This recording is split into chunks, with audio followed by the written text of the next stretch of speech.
Სარეზიდენტო პროგრამის მონაწილე ავტორების შემოქმედებითი საღამო გაიმართა წაიკითხეს ლექსები და ისაუბრეს მთარგმნელობით პროცესზე.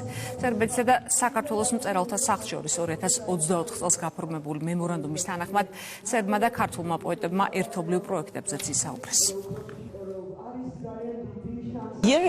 გასულ წელს სერბეთის მწერალთა ასოციაციასა და საქართველოს მწერალთა სახლს შორის გაფორმდა მემორანდუმი, რომლის საფუძველზეც განხორციელდა პროექტი.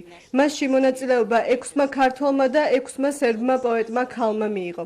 ისინი ერთობლივ თარგმანზე მუშაობდნენ. იმედი მაქვს, რომ ეს წიგნი დღის სინათლეს მალე იხილავს.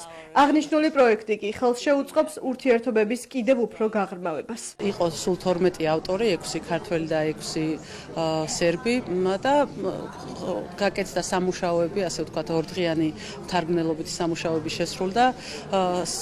ფაქტიურად ეს არ იყო მარტო თარგმანი, ეს იყო ერთმანეთის ემოციების თარგმნა, შეთანხმება, რა სიტყვით სჯობდა ჩაწერა და როგორი გაგვეცნო უცხოელი ავტორი ქართველებისთვის და ანალოგიურად ჩვენი ქართული პოეზია მიგვეტანა უცხოელ მკითხველამდე.